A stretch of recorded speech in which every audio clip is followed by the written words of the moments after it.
크리스찬이 되고 싶다.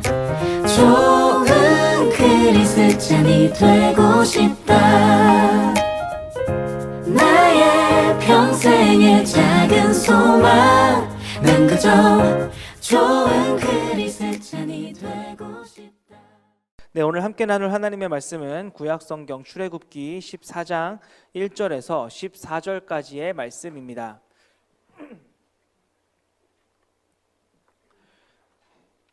구약성경 출애굽기 14장 1절에서부터 14절까지. 네, 제가 가진 성경은 구약 102면에 있습니다. 구약성경 출애굽기 14장 1절에서부터 14절.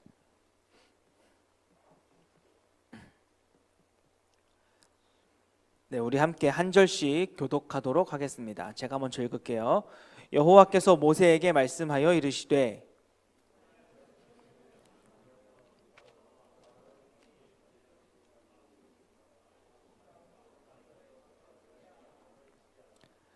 바로가 이스라엘 자손에 대하여 말하기를 그들이 그 땅에서 멀리 떠나 광야에 갇힌 바 되었다 하리라.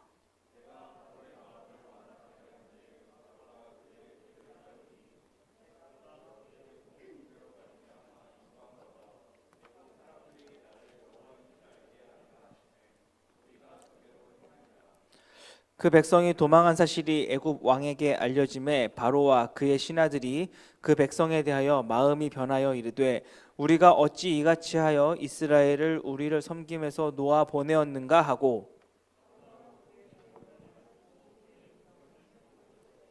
선발된 병거 600대와 애굽의 모든 병거를 동원하니 지휘관들이 다 거느렸더라.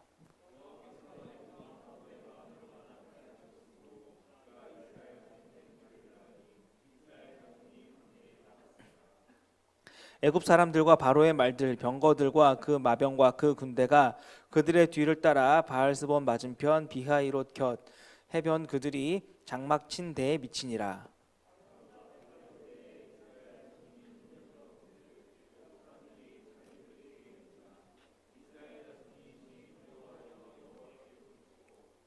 그들이 또 모세에게 이르되 애굽에 매장지가 없어서 당신이 우리를 이끌어내어 이 광야에서 죽게 하느냐 어찌하여 당신이 우리를 애굽에서 이끌어내어 우리에게 이같이 하느냐.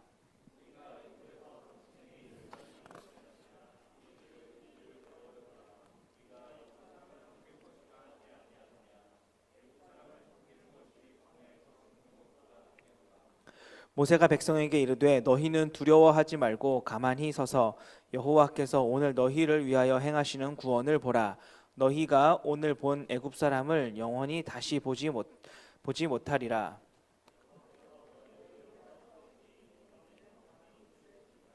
아멘. 이렇게 보고 읽는 것도 참 힘들어요. 네, 요즘 사람들, 그러니까 사실 뭐 요즘 사람이라고 하기에는 좀 뭐하고, 그러니까 뭐 현대인들은 빨리 가는 것을 좋아하고 또 그렇게 남들보다 빨리 가는 것을, 그러니까 남들을 앞질러 가는 것을 성공이라고 생각하는 것 같습니다. 그래서 주변 사람들이 일찍 성공하는 모습을 보면, 그러니까 나보다 앞서 나가는 모습을 보면 배가 아프고 나는 분명히 정해진 수순에 따라서 정상적인 속도로 인생을 살아가고 있음에도 불구하고 상대적으로 빨리 가는 그 사람 때문에 나는 꼭 인생에서 뒤처지는 것 같고 패배자가 되는 것 같고 그래서 주눅이 들고 아마 무슨 수를 쓰는 것이 분명하다고 하면서 그 사람들의 어떤 그 나보다 빨리 가는 것을 폄하하거나 비판하곤 하는 것 같습니다. 다른 사람들이 자기보다 잘하는 것도 잘 못 참지만 사실 그보다도 더 못 참겠는 것은 다른 사람이 나보다 빨리 갈 때 더 못 참는 것 같아요. 이게 무슨 말이냐면은 나보다 선배가 나보다 앞서가고 있다면 그것은 내 선배니까 나보다 먼저 가는 것이 당연하다라고 생각을 하지만 나보다 후배가 나보다 먼저 앞서간다면, 그러니까 나보다 늦게 회사에 입사한 내 후배가 나보다 승진을 더 빠른 속도로 하기 시작한다면 그건 못 견디겠다라는 거죠. 나보다 빨리 시작한 사람은 당연히 나보다 빨리 시작했으니까 그렇게 한다라고 생각을 하겠지만, 늦게 시작한 사람이 나보다 앞서 나간다면 그건 못 참겠고, 또 나보다 못하다라고, 그러니까 평소에 나보다 저 사람은 나보다 못하다라고 생각했던 사람이 어느새 나보다 빨리 가고 있으면, 앞서 나가기 시작하면 이상하게 우리는 마음이 조급해지고 안절부절하게 되더라라는 말입니다.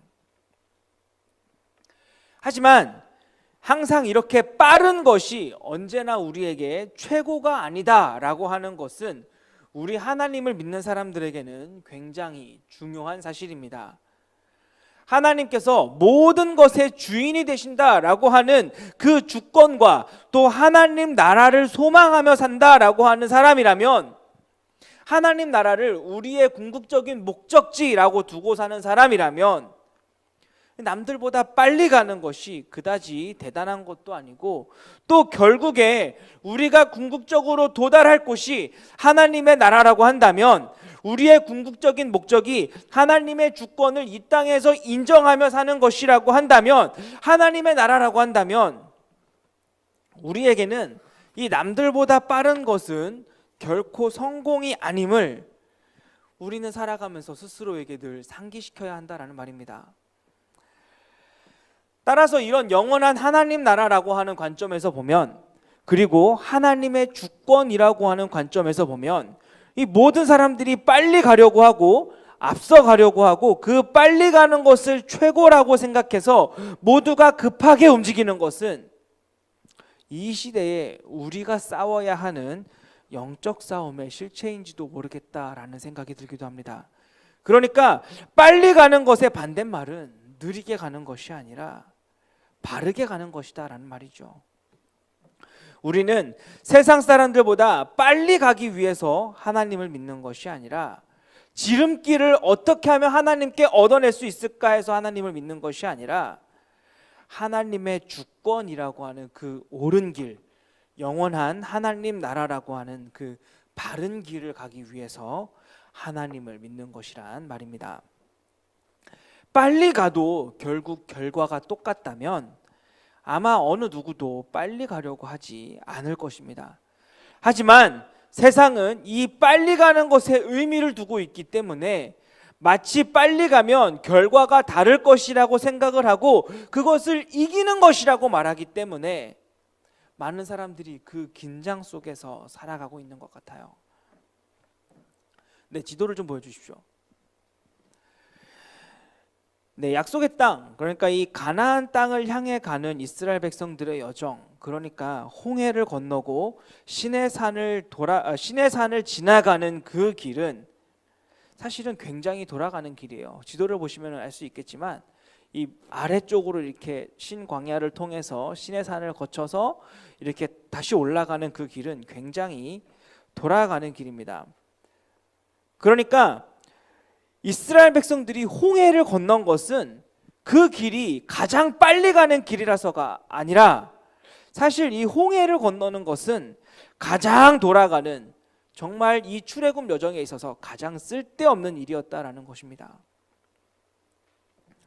모든 것을 다 아시는 하나님께서 왜 이 한시가 급한 상황에 이스라엘 백성들로 가장 빠른 길이 아니라 돌아가게 하신 이유는 무엇이었겠습니까? 이 홍해를 건너는 게 결코 지름길이 아니었어요. 그런데도 불구하고 왜 하나님은 그들로 홍해를 건너고 이렇게 돌아가게 하셨을까요? 홍해를 건너는 사건은 지름길, 빠른 길이 최고라고 생각하는 이 사람들에게는 이해가 가지 않는 사건임에 틀림없습니다. 이스라엘 백성들은 드디어 이 애굽을 빠져나왔어요. 바로는 이스라엘 백성들에게 사흘길쯤 떨어진 곳에서 예배를 해라 라고 허락을 했지만, 이 바로는 이스라엘이 이대로 아주 애굽을 떠나게 될 것이라고 예상을 했고, 이스라엘 백성들도 사흘길쯤 떨어진 곳에서 예배하겠다라고 하면서 나왔지만, 그들은 바로가 자신들을 이대로 순순히 보내줄 것이라고 생각하지 않았기 때문에 그가 장자를 잃은 슬픔에 패배를 선언하기는 했지만 다시금 그 복수심을 자신들을 향하여서 쏟아부을 것을 예상했기 때문에 그 바로의 복수를 피하기 위해선, 애굽의 군대를 피하기 위해선, 그러니까 쫓기는 입장에 마음이 급한 이스라엘에게는 더할 나위 없이 필요한 길이 바로 지름길이었습니다. 최대한 빨리 가나안으로 도망가야만 하는 상황이에요. 어떻게 하면 그 삐그덕거리는 것 없이, 지체함이 없이 이 애굽을 빠져나갈 수 있을까? 어떻게 하면 가나안으로 가장 빨리 도달할 수 있을까? 어떻게 하면 애굽 군대의 감시망을 벗어나고 아주 빠져나가려고 하는 자신들의 의도를 최대한 늦게 바로가 알아차릴 수 있을까? 그들에겐 지금 가장 필요한 것은 바로 빠른 길, 지름길이었다라는 말입니다. 네, 다시 지도 한 번만 더 띄워주세요. 이스라엘이 이 가나안으로 가기 위해서 가장 빠른 길, 그리고 가장 쉬운 길은 바로 이 해안선을 따라서 동쪽으로만 가는 것입니다. 동쪽으로 이동할 경우 가나안 국경까지는 약 360km 정도 되는 거리로 이 모세가 이 훈련되지 않은 이스라엘 백성들을 이끌고 간다고 생각을 한다면 약 2주, 아이들까지 다 챙기면서 가야 한다라고 생각을 했을 때에는 약 40일 정도면 도착할 수 있는 거리입니다. 하지만 하나님께서는 그들을 전혀 다른 곳으로 인도하셨습니다. 그들은 동쪽과 남쪽이라고 하는 그 두 가지 갈림길에서 가장 빠른 쪽이라고 할 수 있는 동쪽이 아니라 가장 먼 길, 아니 막다른 길이라고 해도 막다른 길이라고 할 수 있는 남쪽으로 갔어요. 네, 지도 빼주셔도 좋습니다. 이 남쪽으로 가는 건 자살행위입니다.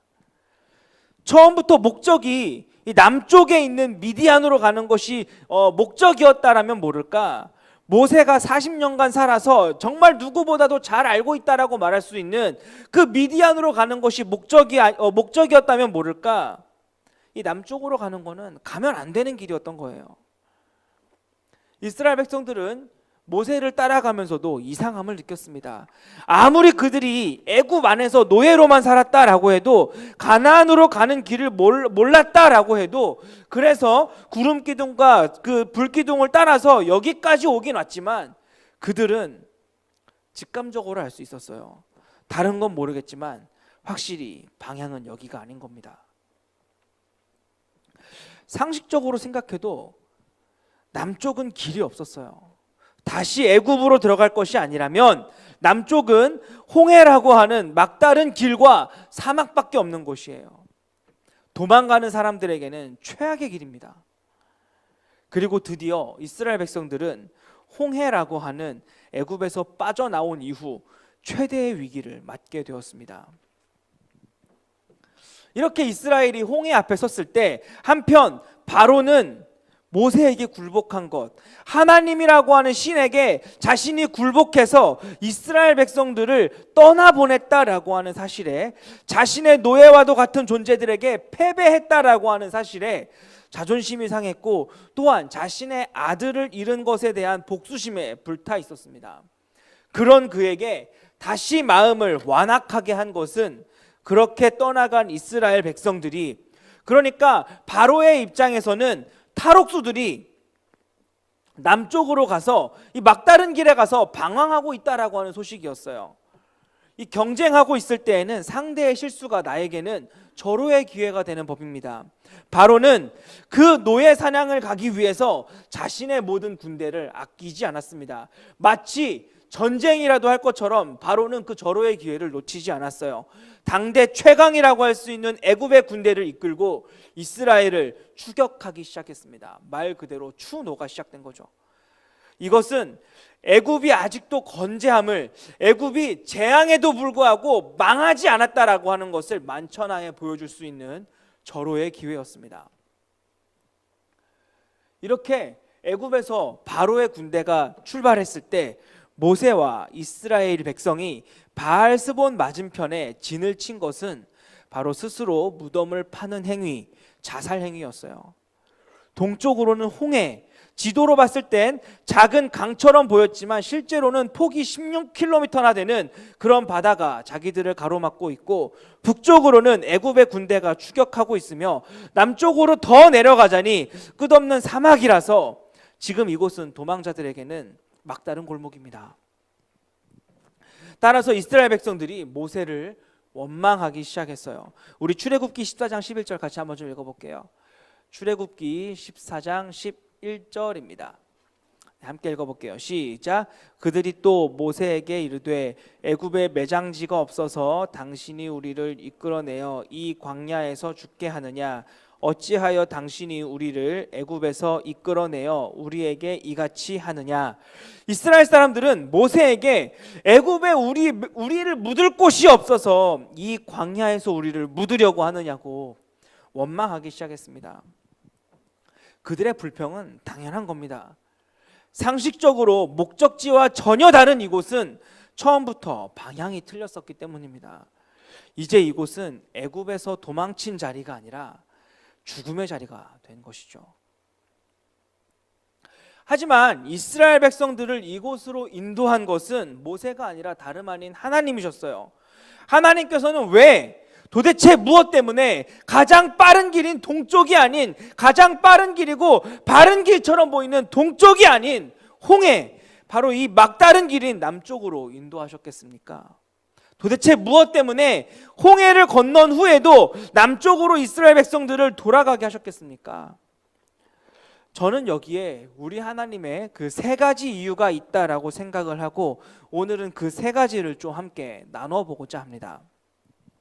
첫째는 우리 출애굽기 13장 17절 말씀 같이 한번 좀 읽어볼게요.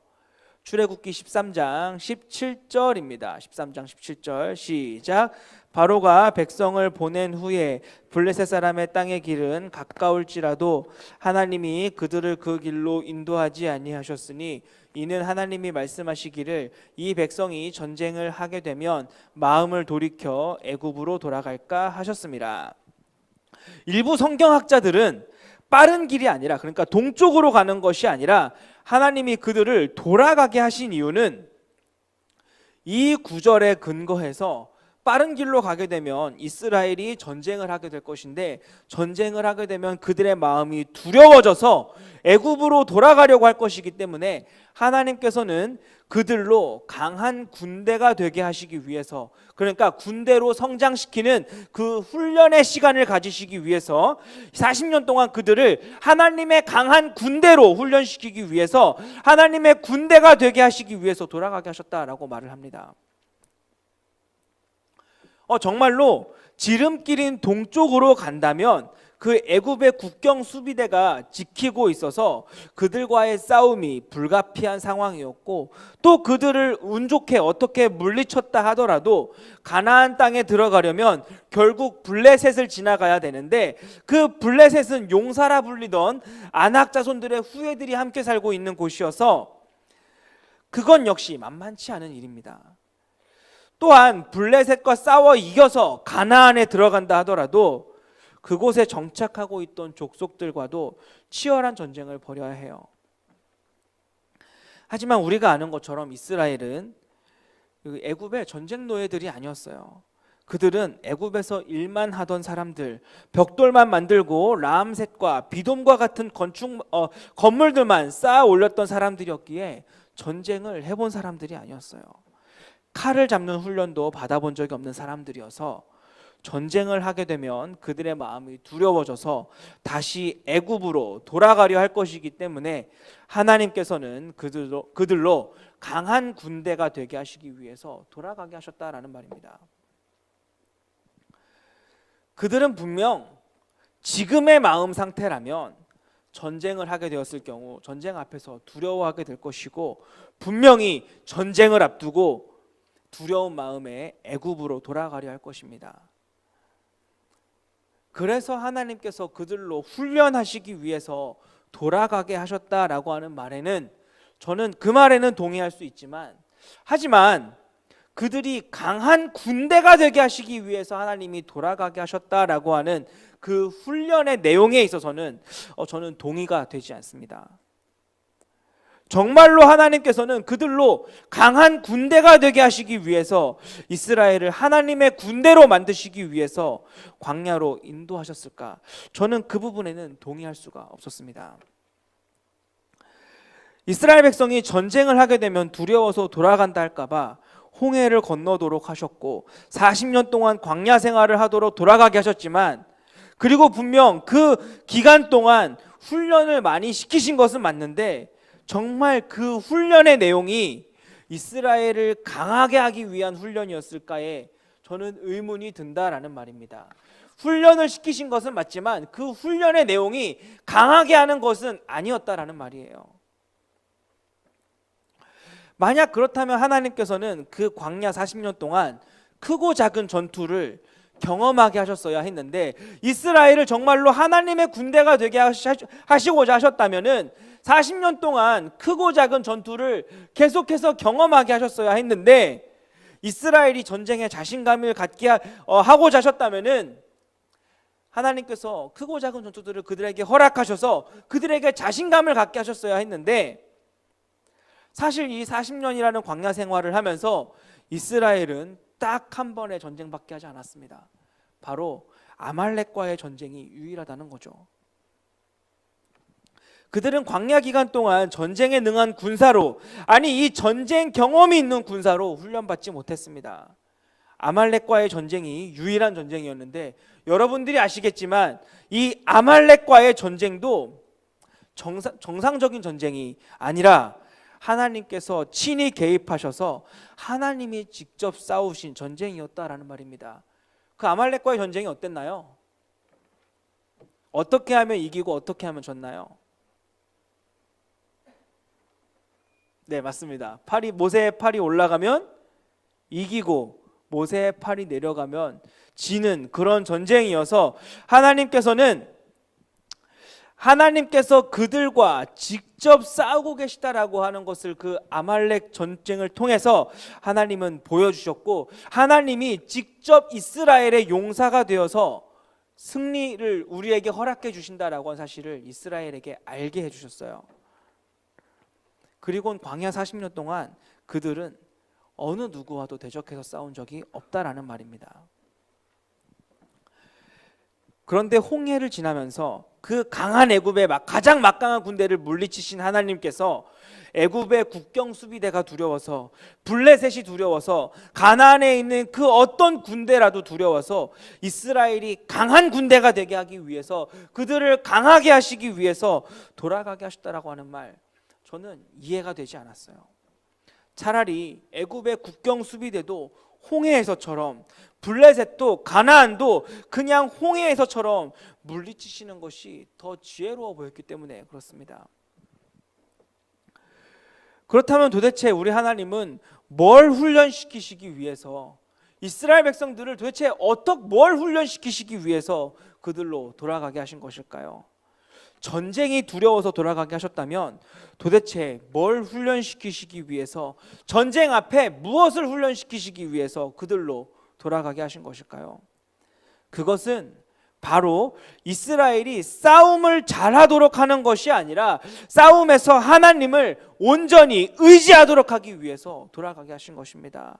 그러니까 훈련을 시키시는 것은 맞는데 그 훈련의 내용이 완전히 다른 것이에요.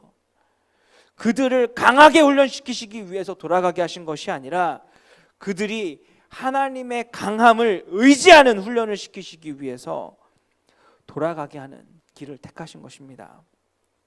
싸움은 강하신 하나님께서 하시고, 이스라엘 백성들은 그 강하신 하나님을 의지하고 하나님 도와주십시오 라고 고백하도록, 하나님을 바라보도록 하는 훈련이었다라는 말입니다.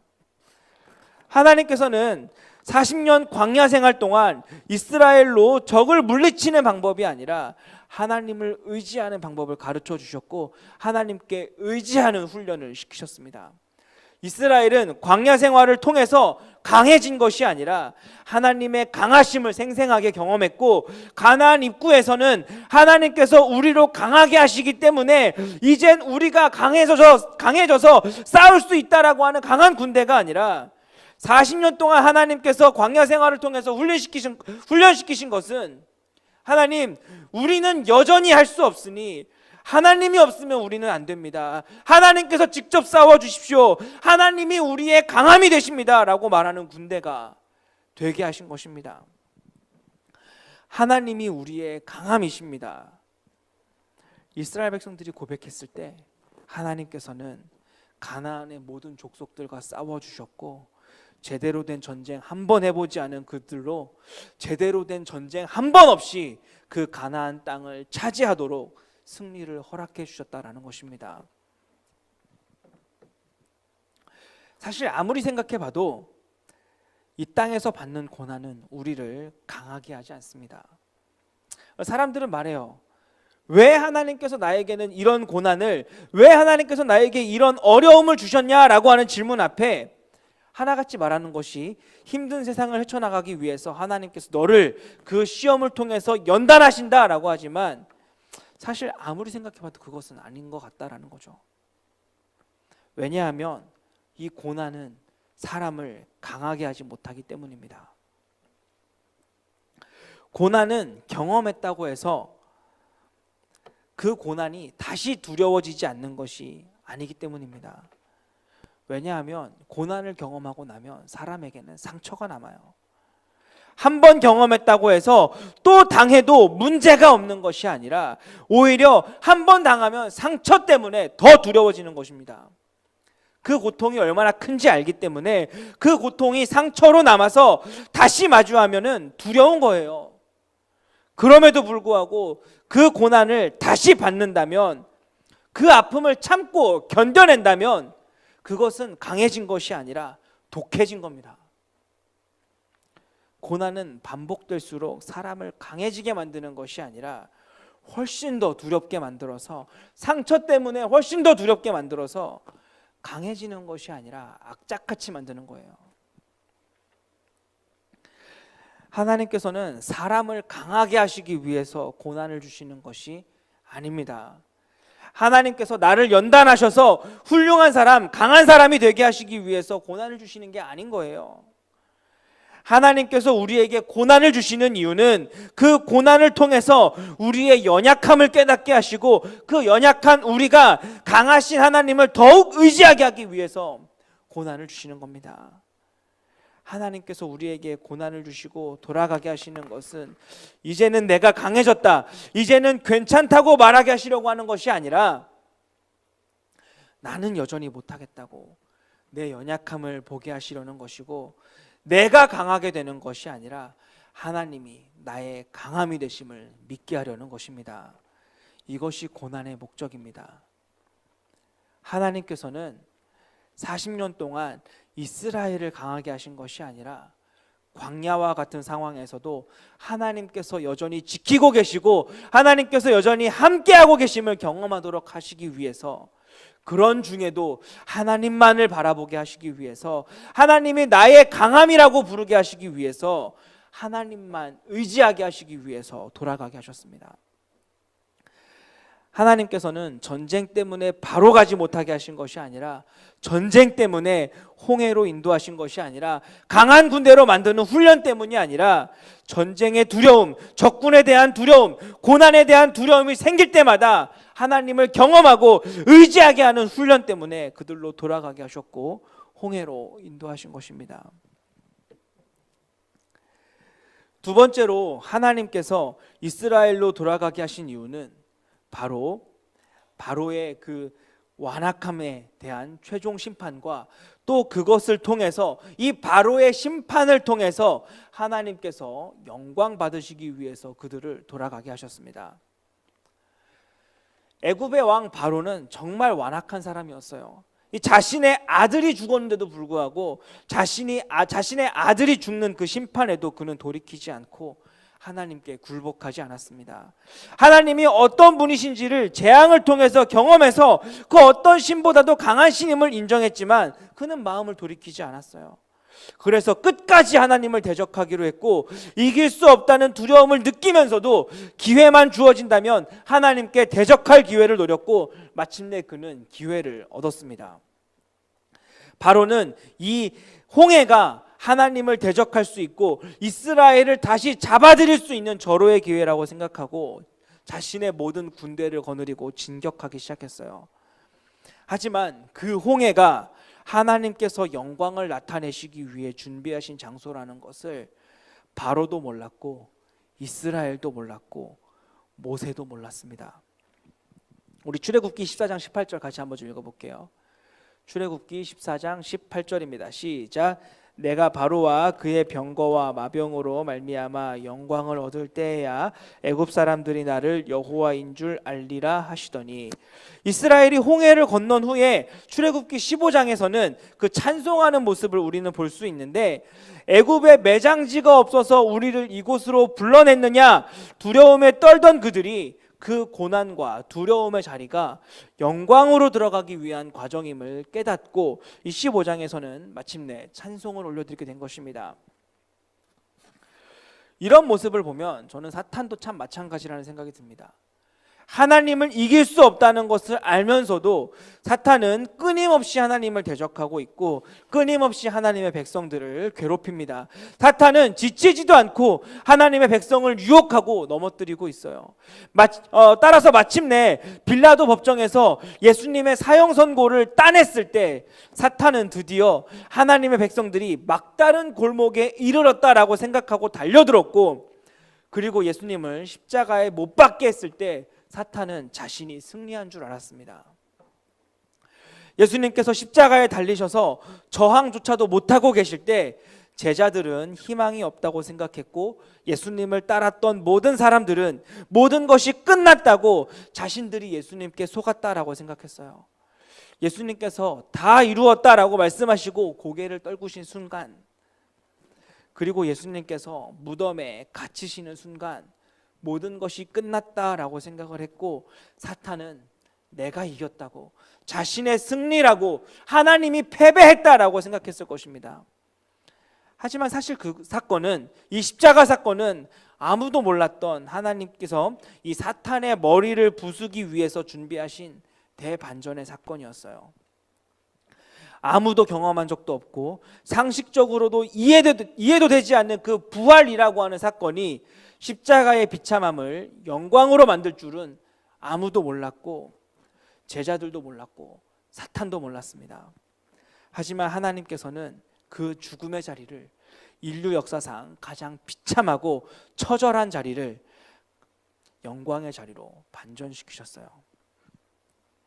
이 홍해도 마찬가지입니다. 돌아가는 길은 이 반전을 위해서 준비된 길이었던 것입니다. 우리가 인생을 살면서 이 고난과 어려움과 핍박 앞에서도 낙심하지 말아야 할 것은 바로 이 반전에 대한 기대와 믿음이 있기 때문입니다. 더 이상은 선함도 기쁨도 가능성도 보이지 않는 절박한 상황에 애굽과 홍해 사이에서 떨고 있었던 이스라엘의 모습이 지금 우리의 모습이지 않습니까? 이제는 정말로 가능성도 보이지 않고 어떻게 상황이 더 좋아질 것 같지 않아서 너무나 당황스럽고 너무나 고통스러운 중에서 모세에게 원망밖에 할 수 없는 그런 상황이었다라는 거예요. 하지만 홍해가 갈라지는 대반전이 있으리라는 것은 아무도 상상하지 못했습니다. 그것은 모세도 알지 못했습니다. 그러나 모세에게는 여기까지 하나님께서 인도하셨다라고 하는 믿음과 하나님의 그 구체적인 계획에 대한 믿음이 있었어요. 그래서 앞으로는 홍해가 가로막고 있고 뒤로는 애굽 군대로 가로막혀 버린 그 사면초가의 상황에서도 그가 하나님에 대한 믿음으로 이렇게 말했습니다. 우리 출애굽기 14장 13절 14절 같이 한번 좀 읽어볼게요.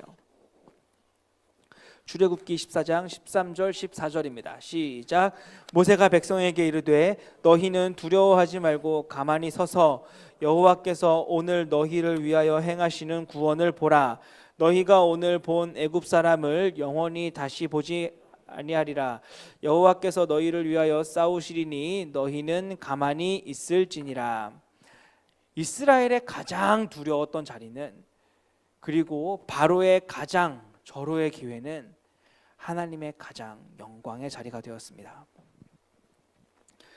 세 번째로 하나님께서 이스라엘로 돌아가게 하신 이유는 다시는 돌아가지 못하도록 하시기 위한 이 과거의 삶과 현재의 삶에 대한 확실한 구분 때문이었습니다. 이 부분은 조금 신학적인 설명이 좀 필요한 것 같습니다. 우리 고린도전서 10장 1절 2절을 같이 한번 좀 읽어볼게요. 고린도전서 10장 1절 2절입니다. 시작. 형제들아, 나는 너희가 알지 못하기를 원하지 아니하노니 우리 조상들이 다 구름 아래에 있고 바다 가운데로 지나며 모세에게 속하여 다 구름과 바다에서 세례를 받고. 네, 바울은 모세와 이스라엘이 홍해를 건넌 것을 세례를 받았다라고 비유하고 있어요. 이 고린도전서는 교회 안에서 그 음행하는 자들을 경계하기 위해서 기록한 말씀인데, 바울은 이스라엘이 홍해를 건너는 사건을 통해서 애굽과의 과거를 청산하고 하나님 백성으로의 새로운 삶이 시작되었지만, 그렇게 홍해에 몸을 담그고 다시 나오면서 그들의 과거, 그 애굽의 삶을 씻어버리고 새로운 하나님의 백성으로의 삶이 시작되었지만, 그들은 광야에서 음행하였고 우상을 섬기다가 하나님께 징계를 받았다라고 하는 사실을 이 고린도전서 10장에서 강조하고 있어요. 그러니까 이 이스라엘에게 이제 홍해의 사건은 다시 애굽으로 돌아갈 수 없는 사건인 것입니다. 이제는 다시 돌아갈 수도 없고 오직 가나안으로 갈 수밖에 없는 상황이 된 것입니다. 홍해 사건을 통해 드디어 하나님 백성으로의, 본격적인 하나님 백성으로의 그 광야 생활이 시작된 거예요. 그러니까 이스라엘은 홍해 이후로 하나님의 백성이라고 하는 새로운 정체성을 갖게 된 것입니다. 6월절 이후에 그들이 애굽에서 나오기는 했지만 그들의 본격적인 정체성은, 하나님 백성으로의 정체성은 바로 홍해 전과 홍해 후로 나눠지게 되어서 애굽에 속한 삶과 또 가나안에 속한 삶을 구분하는 이 명확한 사건이 바로 이 홍해 사건입니다. 이제는 더 이상 애굽이 아니라 가나안이고, 이제는 더 이상 노예가 아니라 자녀이고, 이제는 더 이상 얼매인 사람이 아니라 자유한 사람이고, 이제는 더 이상 죄인이 아니라 의인이 된 것입니다. 홍해 사건은 하나님의 백성으로 다시 태어나게 하는 사건이었습니다. 바울은 이 사건을 세례에 비유하고 있어요. 이 세례가 의미하는 바가 무엇입니까? 여러분들 세례문답 받을 때 어떻게 배웠나요? 이 세례에 대해서. 바로 이제부터는 죄로부터는 죽고 의로부터는 살아서 영원한 생명을 얻어 새 언약의 백성이 되었다라고 하는 표가 바로 이 세례이지 않습니까? 이스라엘에게는 이 홍해가 바로 세례였습니다. 이스라엘이 볼 땐, 사람들이 볼 땐 이 길은 돌아가는 길이라서 아무런 의미가 없는 것처럼 보이지만, 돌아가는 길이라 하더라도 하나님의 인도를 경험할 수 있는 길이라면 그 길은 복된 길이고 안전한 길인 것입니다. 바른 길인 것입니다. 이스라엘이 돌아간 길은 사실 방황하는 길처럼 보이고 의미 없는 길처럼 보이지만, 그 길은 이제는 더 이상 애굽이 아닌 하나님께 속한 약속의 땅인 가나안에 속한 삶이 시작되는 그 확실한 구분을 짓는 경계선이었던 거예요. 사랑하는 미커 여러분, 이 땅에 살면서 예수님을 내 인생의 주인이라고 고백하고, 예수님이 나의 생명 되신다라고 고백하고, 예수님이 나를 하나님의 나라로 인도하고 계신다라고 하는 믿음으로 사는 우리들은 빠르지 않은 것 같고 원하는 대로가 아닌 것 같고 넘어지고 실수하는 것 같아도 우리가 가는 길은 빠른 길이 아니라 바른 길임을, 하나님과 동행하는 길임을 잊지 마시길 바랍니다. 정말로 때로는 돌아가는 것 같아서 조급해지고 불안할 때가 있어요. 길을 잃은 것 같아서 지금이라도 되돌아가야 할 것 같은 그 말할 수도 없는 불안도 있을 것이고, 이제는 되돌아가자니, 지금이라도 되돌아가자니 이미 너무 멀리 와버린 것 같아서 내 앞에 막다른 길이 보임에도 불구하고 아까워서 앞으로 갈 수밖에 없는 경우들이 우리 인생에 있을 수 있습니다. 하지만 빨리 가는 것도 인생의 성공이 아니라, 그렇다고 신중하게 느리게 가는 것도 인생의 성공이 아니라, 하나님께는 그 어떤 인생의 시간도 낭비가 없다는 것을 우리는 기억해야 합니다. 이유가 무엇인지 알 길이 없고 도대체 이렇게 해서 나에게 무슨 유익이 있는지 알 길이 없지만 홍해의 사건을 통해서 하나님께서 이스라엘을 향하여 이러한 세 가지 뜻을 품고 계셨다라고 한다면 지금 나에게도 답답하게 돌아가고 있는 내 인생의 길도 너무 아프게 돌아가는 것 같은 내 인생의 이 길도 상처로 물들어 버린 것 같은 내 인생도 감히 여러분들께 말하지만 틀림없이 하나님의 뜻이 거기에 있습니다. 왜냐하면 우리 하나님께는 그 어떤 인생의 시간도 낭비가 없기 때문에 그렇습니다. 우리가 영원한 나라를 바라보고 있다면 결국 우리가 원하는 결론이 하나님의 나라라면 여러분 빨리 가는 것 그렇게 중요하지 않습니다. 아니 우리가 이 세상을 사는 방법은 빨리 가는 것이 아니라 바르게 가는 것입니다. 이러고 있는 게 참 내가 비참해 보이고 남들보다 출발이 늦어서 남들 쉴 때 나는 쉬어서는 안 될 것 같고 남들보다 가진 것도 부족해서 뛰고 싶은데 이미 다른 사람들은 더 좋은 조건으로 뛰어가고 있어서 따라잡기는 불가능한 것 같아서 오직 지름길만이 나에게 답처럼 보이는데 왜 하나님은 나에게 이런 지름길도 허락해 주시지 않는가? 왜 나에게 침묵하고 계신가? 아니 도대체 왜 번번이 내 발목을 붙잡으셔서 걸려 넘어지게 하시는가? 하나님께 묻고 싶고 하나님 빨리 가게 해주실 수 있으시면서 왜 나를 항상 돌아가게 하시느냐고 묻고 싶고 지금이라도 출발하면 가능할까 두려워서 걱정이 앞서서 괜히 시도했다가 이번에 정말 실패하면 다시는 일어나지 못할 것 같은데 이번에 넘어지면 정말 끝장일 것 같은데 그래서 시작조차도 하지 못하고 불안해하고 두려운 가운데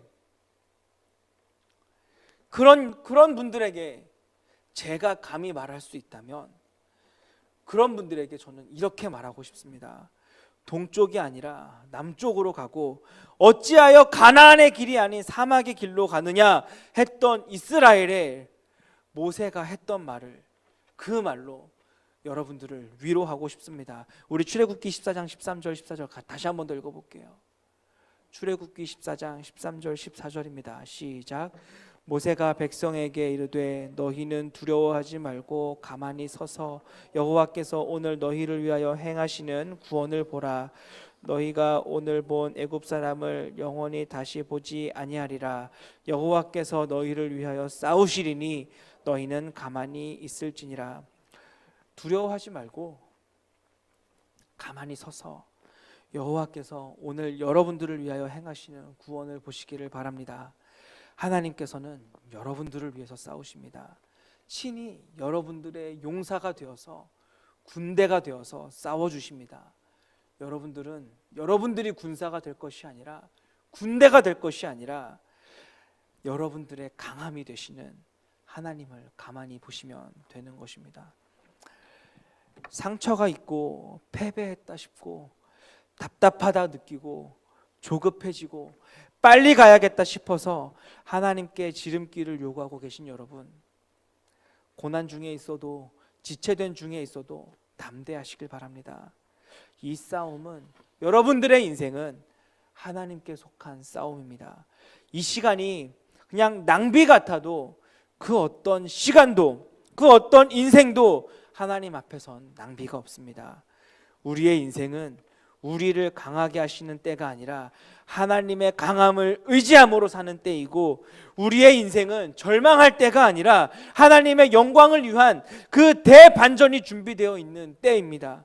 이전까지는 조금만 쳐줘도 복구가 안 되는 세상에 살면서 누구보다 빨리 뛰기 위해서 싸워야 하는 인생이었다면 이제부터 우리의 인생은 빨리가 아니라 바르게 가기 위해서 하나님과 동행하기 위해서 사는 인생입니다. 사랑하는 미커 여러분, 두려워 말고 가만히 있어서 여러분들의 강함이 되시는 하나님의 구원을 바라보시기를 바랍니다.